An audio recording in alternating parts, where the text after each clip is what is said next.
सामने कुछ स्टूडेंट्स, आज हम मिस्टर जिप्स का चैप्टर नंबर 7 जो है उसकी टेक्स्ट बुक को डिस्कस करेंगे।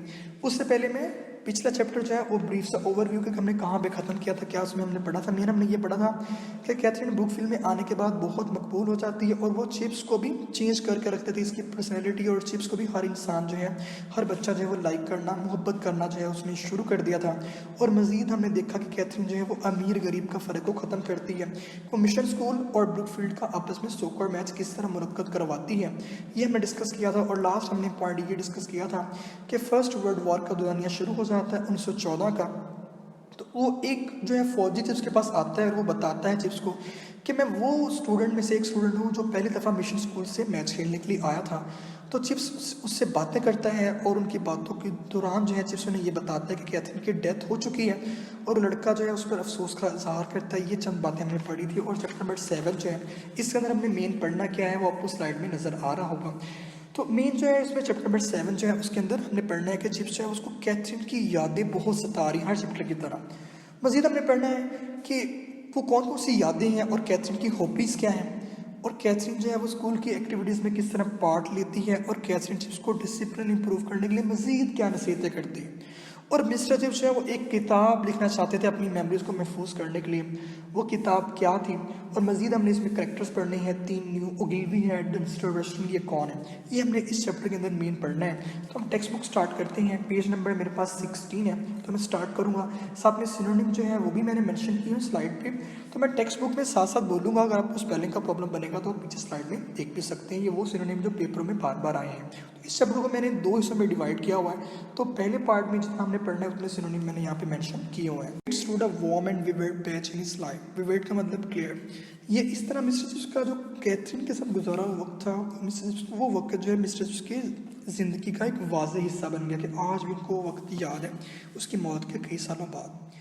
कॉस्टिंग अ रेडियंस, उसमें से ऐसी शुआएं निकलती हैं दैट क्लू इन 1000 रिकलेक्शन, कि हज़ारों यादें इनके जहन में आ जाती हैं। Toilet at Mrs Wicker. अब मिसेस विकर के घर में जब भी शाम का वक्त होता है, टॉयलेट मीन डस्क, इवनिंग, शाम का time. When the school bell clench for call over, clench for का मतलब रैंक, कॉल ओवर अटेंडेंस, जब भी जो है शाम को अटेंडेंस के लिए जो है स्कूल की घंटी बजती थी। रहते तो ये मिसेस विकर के घर में थे लेकिन स्कूल सामने था तो इनको घंटियाँ सुनाई देती थी।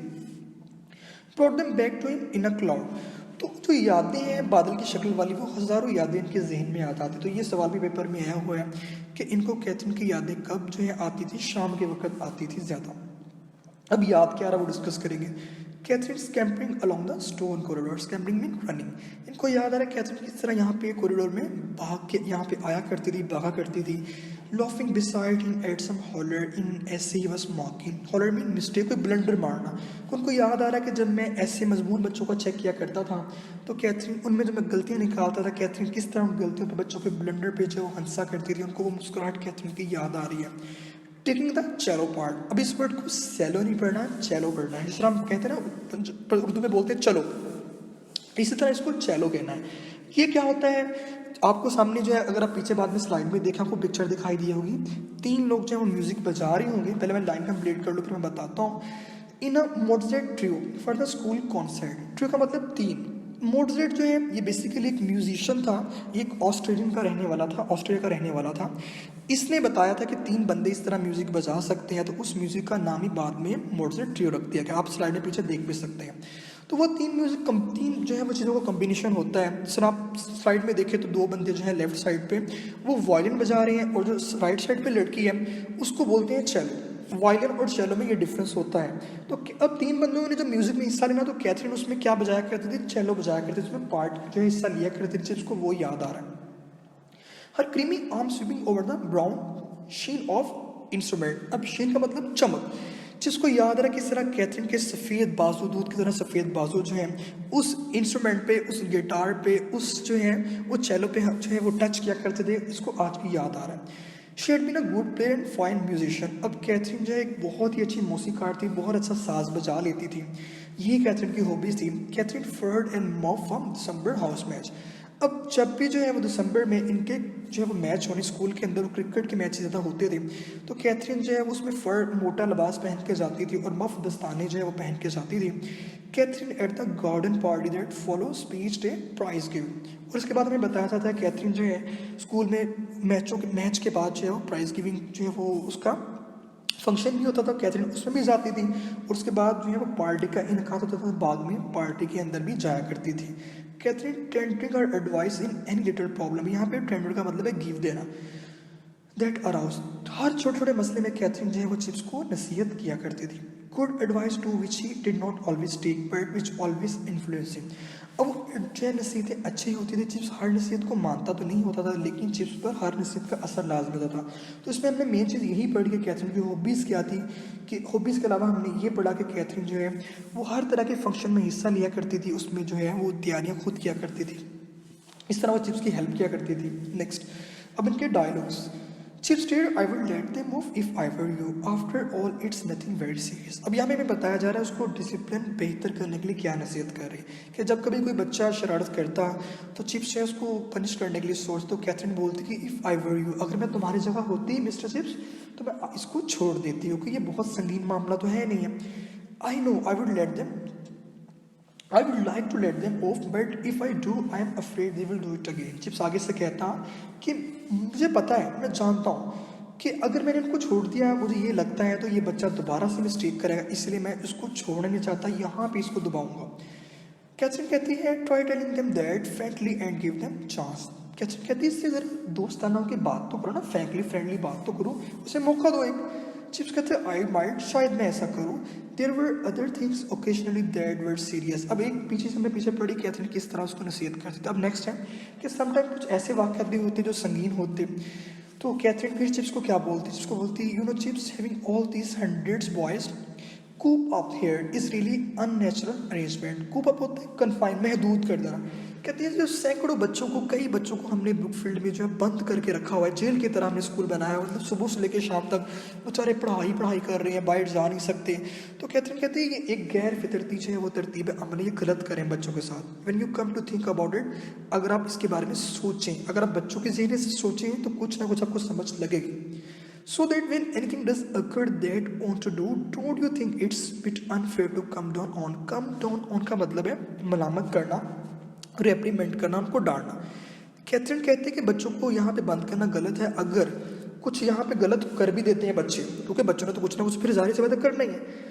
तो क्या तुम ये नहीं सोचते कि भाई ये गलत होगा, उनको अगर तुम डांटोगे कि उन्होंने गलत किया है, as if it with their own fault for being here. कहते हैं उनकी गलती तो नहीं है कि वो यहाँ पे आए, ये उनकी गलती नहीं है। अब वो यहाँ पे आ ही गए हैं तो उनको आपको नहीं डांटना चाहिए, क्योंकि वो अगर कुछ करते भी हैं तो वो तंग आके बेचारे करते हैं, तो ये उनमें उनकी जेन्युइन प्रॉब्लम नहीं है।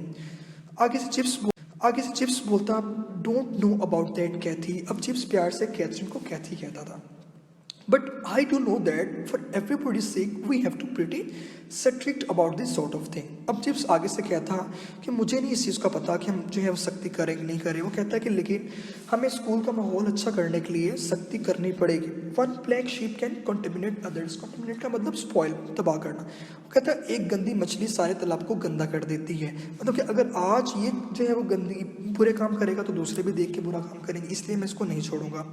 तो कैथरीन जो है ये बेसिकली उसको टीचिंग टेक्निक्स बता रही है कि टीचर को किस तरह बच्चों से डील करना चाहिए। तो कैथरीन कहती है after he himself has been contaminated to begin with, after all that's was probably did happen isn't it. तो कैथरीन कहती है कि तुम कह रहे हो कि ये बच्चा जो है वो कंटेमिनेट हुआ है, तो इस बच्चे को भी तो किसी ने कंटेमिनेट किया ना, इस बच्चे को भी तो किसी ने गंदा किया ना, बचपन से खुद तो गंदी मछली नहीं है, इसको भी तो किसी ने किया है ना। तुम उस लिहाज से सोचो तो ये इसके साथ कैसे जो है बुरा कब किसी ने किया, तो तुम इसको बेहतर करने के बारे में सोचो, क्यों नहीं ऐसा सोचते। अब आगे से चिप्स कहता है maybe we can't help it anyhow. Chips कहता कि शायद, लेकिन कहता मैं बेबस हूँ। I believe Brookfield is better than a lot of other schools, all the more reason to keep it so. अब आगे से चिप्स कहता फिर भी जो है ना ब्रुकफील्ड बहुत से स्कूलों से अच्छा स्कूल है, तो हमें जो है वो डिसिप्लिन को बरकरार रखने के लिए ये करना ही पड़ेगा। कैथरीन कहती है but this boy Chips you are going to sack him. Katherine कहती है अब चिप्स इस लड़के के साथ क्या करना। सैक मीन यहाँ पे एक्सपेल, कि तुम इस बच्चे को खारिज तो नहीं करने वाले, निकालने तो नहीं लगे। The head will probably when I tell him। Chips कहता है कि हेडमास्टर शायद ऐसा करे जब मैं उसे बताऊंगा। कैथरीन कहती है you are going to tell that head, तुम हेड को बताने लगे हो, हेडमास्टर को शिकायत लगाने लगे हो। It's duty I am afraid, chips कहता है मेरा फ़र्ज़ है। अब चिप्स अपने फ़र्ज़ पे कम्प्रोमाइज़ नहीं कर रहा। अब ये गलत है। समटाइम हमें बच्चों के साथ जो है वो फ्रेंडली बात करने की कोशिश करनी चाहिए। कई बच्चे समझ जाते हैं, लेकिन चिप्स जो है वो बहुत ही ज़्यादा असूल परस्त था। इस वजह से बच्चे चिप्स को मोहब्बत नहीं करते थे पहले। Couldn't you think about it a bit? Talk to the boy again. Find out how it began. After all, apart from this business, isn't he rather a nice boy? अब कैथरीन कहती है कि मिस्टर जिस मेरे ख्याल में आपको सोचना चाहिए, बच्चे से दोबारा बात करनी चाहिए और देखना चाहिए बच्चों ने गलती क्यों की। अब अगर आप सोचो तो इस मसले से हटकर, इस शरारत से हटकर आप देखो तो वो बच्चा अच्छा नहीं है। Oh he is alright. Chips कहता है हाँ वो ठीक है। Then Chips don't you think there ought to be some other way. तो कहते कि मिसेस आप ऐसा नहीं सोचते कि कोई और भी दूसरा तरीका ढूंढना चाहिए। And so on once in 10 times he was adamant and wouldn't be persuaded। adamant means जिद्दी होना। अब इसी तरह जब कैथरीन उसको नसीहत करती तो 10 नसीहतों में अगर मिसाल दे रहा है कि 10 में से एक दफ़ा जो है चिप्स जिद पकड़ लेता, ज़िद्दी हो जाता, अदरवाइज वो कैथरीन की बात मान लेता और एक दफ़ा जो है वो कैथरीन की बात नहीं मानता। In about half of these exceptional cases, he afterwards rather wished to he had taken her advice। अब जिन मामलात में वो कैथरीन की नसीहत ना भी लेता, उनमें से भी आधे मामलात में चिप्स को बाद में अफसोस हो रहा होता, काश उसने कैथरीन की नसीहत पे अमल कर लिया होता। Years later, whenever he had trouble with the boy, he always heads at the mercy of softening wave of criminal sense। अब कहता है सालों बाद कैथरीन की मौत की, जब कभी भी कोई बच्चा शरारत करता, प्रॉब्लम करता, तो चिप्स को रेमिनेंस पिन यहाँ पे है मेमोरी। चिप्स को कैथरीन की याद आती कि बच्चों पे नरमी बरतनी है। The boy would stand there waiting to be told his punishment and would see if he were observant the brown eyes twinkle into shine that told him all was well. अब चिप वो बच्चा बेचारा बाहर खड़ा होता, उसको लग रहा होता कि मुझे स्टिक पढ़नी है, तो हाथ ऐसे उसने आगे किया होता कि मेरे स्टिक पढ़ने वाली लगी है। लेकिन चिप्स को तो कैथरीन याद आ जाती कि बच्चों को पनिश नहीं करना, तो चिप्स जो है इसकी आंखों में चमक पैदा होती। तो अगर कुछ बच्चे जो देख सकते हैं तो वो देखते भी कि चिप्स की आंखों में चमक पैदा हो जाती है, लेकिन वो ये समझ नहीं पाते कि चिप्स क्या सोच रहा है। चिप्स उस बच्चे को छोड़ देता, जाने के लिए कह देता, तो बच्चे बड़े हैरान होते कि चिप्स ने क्यों छोड़ा। बच्चों को तो नहीं पता कैथरीन याद आ रही है इसको। But he did not guess that at such a moment Chips was remembering something that had happened long before he was born. अब बच्चा इस चीज़ का अंदाज़ा नहीं लगा सकता कि मुझे इस वाक़े की वजह से चिप्स ने छोड़ा है, वो वाक़या जो मेरी पैदाइश से भी पहले का वाक़या हुआ है, रूनमा हुआ है। चिप्स वाज थिंकिंग जो young ruffian I am hang if I can think of any reason to let him off. अब अगर कोई शरारत करता तो चिप्स बोलता कि भाई नन्हे बदमाश, रफियन मीन रास्कल, बदमाश, कि नन्हे बदमाश मैं फांसी चढ़ जाऊंगा अगर मैं तुम्हें किसी न किसी तरीके से तुम बचने के लिए, मैं तुम्हें छोड़ूंगा नहीं, जो मर्जी हो जाए, चाहे तुम्हारे पेरेंट्स आ जाए, चाहे मुझे मार दिया जाए, जो मर्जी हो जाए, तो मैं शरारत की मैंने छोड़ना नहीं। चिप्स जिद पकड़ लेता था। But if I bet she would have done, Chip कहता लेकिन अगर कैथरीन होती ना मेरी जगह पे, वो इस गलती पे भी तुम्हें छोड़ देते। But she had not always played it for leniency. लेकिन कैथरीन जो है, लीनियंसी का मतलब क्या है यहाँ पे, नरमी बरतना, मर्सी करना। अब कैथरीन हमेशा चिप्स को नरमी बरतने का नहीं कहती थी। On rather occasion she urge severity, severity mean सख्ती करना, where Chips was inclined to be forgiving. कहता अक्सर मौक़ों पर जो है कभी कभार जब सख्ती करने की ज़रूरत होती तो वो चिप्स को बोलती कि इस पर सख्ती करो, और चिप्स तब बच्चों को माफ़ करने के बारे में सोच रहा होता। I don't like his type chips, he is too cocksure. Cocksure mean बहुत ज़रा मगरूर होना, एरोगेंट होना, ओवर कॉन्फिडेंट होना of himself. If is looking for trouble I should certainly let him have it. तो कैथरीन इस तरह के बच्चों को नहीं छोड़ती थी। कैथरीन कहती कि वो बच्चे जो मगरूर होते हैं ना, इनको नहीं छोड़ना। ये अपने आप को ये कहता है ना कि मुसीबत, तो इसको मुसीबत में डाल के छोड़ना है, तो जो मृत्यु हो जाए इसको नहीं छोड़ना। इस तरह के बच्चे को पनिश करने के लिए कैथरीन कहा करती थी। अब यहाँ तक इसका फर्स्ट पार्ट है। जो सेकंड पार्ट है वो नेक्स्ट लेक्चर में इंशाल्लाह कंटिन्यू करते हैं। तो होपफुली यहाँ तक आप लोगों को समझ लग गई होगी। अगर कोई भी कन्फ्यूजन है तो आप दोबारा फिर मुझसे पूछ सकते हैं।